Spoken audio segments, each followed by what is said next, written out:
Hey everyone, my name is Camille and this is my video application submission to AIME and joining the trip to Sydney, Australia in February of 2019. So just a little bit about me. Hi, nice to meet you. I'm originally from Oak Park, Illinois, which is outside downtown Chicago, but I currently live in Washington, D.C. It's always on your news. But by training, I'm a registered dietitian, so eat your fruits and vegetables every day, make sure you're working out, getting your steps in. But I also have a master's in public health, and so my goal is to make sure that the health and the nutrition of our families, our communities, and our citizens is always at the top of our nation's priority list. But in my written application, I talk more specifically about why I would be an awesome mentor and why I should be chosen to be on the seat to Sydney, Australia, and 3 of those reasons. So 1, I think that I have an awesome, positive, fun energy, but specifically, I always bring that with me when I'm traveling and when I'm having new experiences.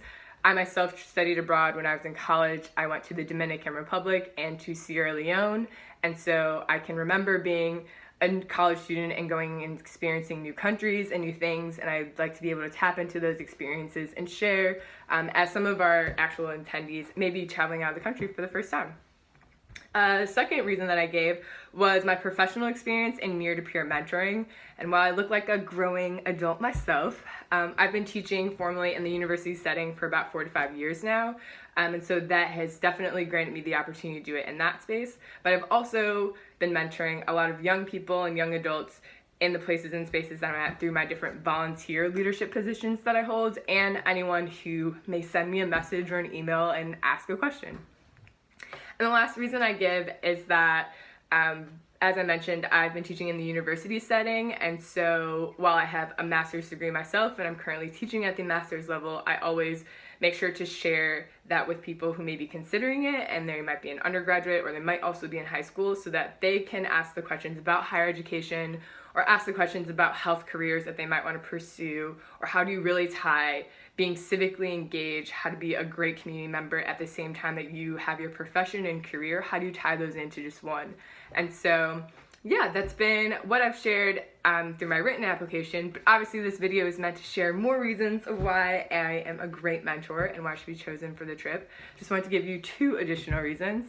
So one's a little bit more personal. My own passion and pathway has led me to have some really awesome experiences, even to the point where I'm submitting this application right now. And it's led me to work with a lot of motivational and encouraging figures, including the First Lady, Michelle Obama, and her Let's Move initiative, and former NFL player Colin Kaepernick and his Know Your Rights camp. And so both of those initiatives are really focusing on young people and encouraging and empowering them to achieve anything that they would like and to make sure that they feel supported and loved in the process. And so I think that I can really tap into some of those motivational and encouraging words that have been shared with me, but also share them with participants on this trip. And my second reason is that as a peer-to-peer mentor and as a young person myself, I always make sure to have diligent conversations about mentoring. So what is maintaining and creating a mentorship relationship with someone look like? Because I feel like it's going to be easier to have that conversation with me than it would to have with someone who may be of senior exec level or may be of a big company, and that might be intimidating, but it's important to remember the key pieces of how do you build a relationship, because that person at the same time is still a regular person. And so that's everything that comes into how to find them, who they are, communicating with them, different little etiquette pieces that I think they're important when you're working on developing and maintaining a mentoring relationship. And so I think it's really important to actually talk about those. And last but not least, as you're talking about mentoring, I think it's really super important, almost equally important, that you are talking to your mentee about mentoring as a future mentor. Be encouraging them to think about what are your challenges, what do you wish that somebody told you that you didn't know, how are you going to find people, how are you going to recruit people into whatever it is that you're doing, because essentially it's never too young to expose people to a new career, a new pathway, and at the same time it's never too early, nor is it too late to ever to provide support and encouragement to someone who may be in the same boat or going in the same direction as you.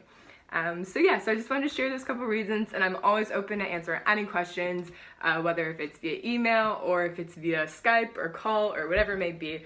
but I look forward to seeing you on the plane to Sydney, Australia in February. Thanks, guys.